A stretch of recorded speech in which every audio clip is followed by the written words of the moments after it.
కానీ ఆ అమ్మాయికి ఒక ఆశయం ఉంది.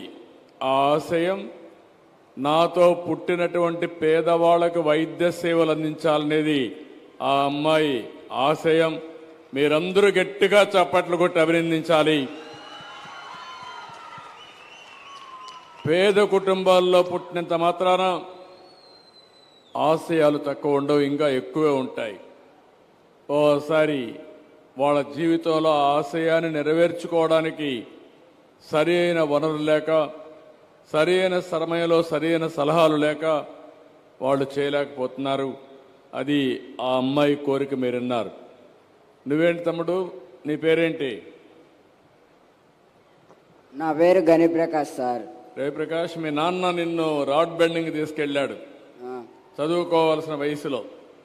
అంటే డాడీ ఒకరే కష్టపడుతున్నారు కదా, అందుకు హెల్ప్ చేద్దామని. నీకు కోపం లేదా? నాకైతే కోపం వస్తుంది. అంటే కొడుకును చదివించవలసిన సమయంలో మీ నాన్న చదివించలేకపోతే నువ్వు బాధపడేది వదిలిపెట్టి నీ తండ్రిని నువ్వు సపోర్ట్ చేస్తున్నావు. మా అక్కని చదివేస్తున్నారు కదా సార్. మైక్ దగ్గర పెట్టుకో. మా అక్కని చదివేస్తున్నారు కదా సార్. అంటే నువ్వు త్యాగం చేసి మీ అక్కను చదివిస్తున్నావు. సేమ్. నీకేమనిపిస్తా ఉంది? నాకు మా అక్క డాక్టర్ కావాలని ఉంది.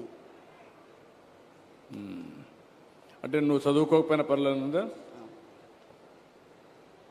మీ కుటుంబంలో ఆశ ఆ అమ్మాయిని చదివిస్తే అవును సార్, సంతోషం అని, అంతేనా? అంతే సార్. ఆవిడకి ఇవ్వండి మైక్, మీ మదర్కి, తల్లికి. ఏంటమ్మా, నువ్వు కొడుకును చదివించకుండా కూతురు చదివిస్తానంటున్నావు సార్? మా ఇంట్లో పొజిషన్ అలా ఉండి నేను అలా 10th ఫీజులు కట్టలేక అలా అమ్మ నేను కూడా నాతో పాటు పనికి వెళ్తానమ్మా అని చెప్పి అన్నప్పటికి నాకు చాలా బాధ వేసింది సార్. ఏం మాట్లాడలేకపోయావమ్మా? అందరూ చర్చ చేశారు ఇంట్లో? అందరూ కూర్చొని మాట్లాడుకున్నారా?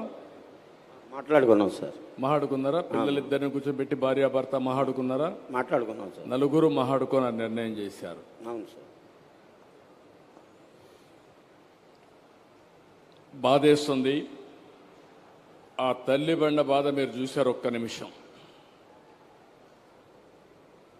నా కూతురు డాక్టర్ కావాలి, కొడుకు కూడా బాగుండాలి, కానీ కొడుకు చెప్పినప్పుడు నేను త్యాగం చేస్తాను అక్క కోసరం, ఇద్దరి జీవితాలు బాగు చేయలేం కాబట్టి కనీసం ఒకరి జీవితమైనా బాగైతే సరిపోతుంది.